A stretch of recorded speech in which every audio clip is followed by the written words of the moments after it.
ஸ்ரீவில்லிபுத்தூரில் இருக்கோம். வெள்ளிக்கிழமை தாயார் உள் பிரதர்ஷனமாக ஒரு பிரதர்ஷனம் வந்து மன்னாரோட ஊஞ்சலில் ஏழி வெள்ளிக்கிழமை சேவை சாதிக்கிறார். திருவாராதனம் சேவித்தோம். திரு ஆனி சுவாதி உற்சவம், பெரியாழ்வாருக்கு பிரம்மோற்சவம். இந்த ஊரில் 3 பிரம்மோற்சவம்.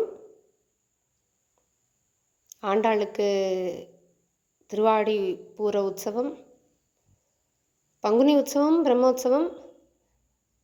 பெரியாழ்வாருக்கு ஆனி சுவாதி, புரட்டாசி மாதம் வடபத்திர சாயி கொண்டாடிக்கிறார். இதோ பெரியாழ்வார் கொடிமரத்து வாசலில் இருக்கோம், சேவிச்சுக்கிறோம். அவளை தன்னோட வீடு, அவளுக்கு மட்டும் வீடு இல்லையா, ஆற்றுல பெரியவா இல்லையா, கமிட்மெண்ட்ஸ் இல்லையா, உடம்பு உபாதைகள் இல்லையா, எத்தனையோ இடர்பாடுகளையும் தாண்டி வந்து இந்த கைங்கரியத்தை பண்ணுறா. கைங்கரியம் பண்ணவாளுக்கு ஆத்மார்த்தமான ஒரு என்ன சொல்கிறது, ஒரு சல்யூட் சொல்லணுமா, என்ன சொல்கிறதுன்னு எனக்கு தெரியல.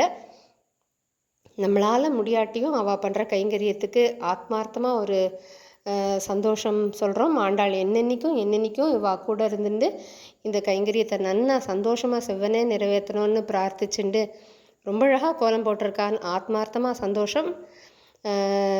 ஸ்ரீதேவி விஜயபாஸ்கர பட்டர் அவளோட அடியார் குழாங்களுடன் வந்து இந்த டயத்துக்கு வரணுன்னா இந்த டயத்துக்கு வந்துடுவா. கைங்கரியத்தை பண்ணிவிட்டு போயிட்டே இருப்பாள்.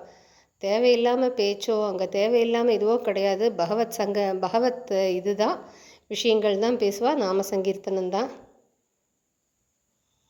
அவளோட இதுக்கு ஆத்மார்த்தமான ஒரு பாராட்டுவோம்.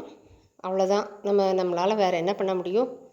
ரொம்ப அழகாக போட்டிருக்கா. திருவாடிப்பூர உற்சவம். ஆண்டாள் ரெடி ஆகிட்டுருக்கா, கொட்டகை ரெடி ஆகிட்டுருக்கு, தேர் ரெடி ஆகிட்டுருக்கு. நம்மளும் ரெடியாகவும் பெரியாழ்வாரை முன்னாடி அனுபவிச்சுட்டு அப்புறம் ஆண்டாள் அனுபவிக்கிறதுக்கு தயாராகவும் கூடியிருந்து குளிர்ந்தேலோ ரெம்பாவாய்.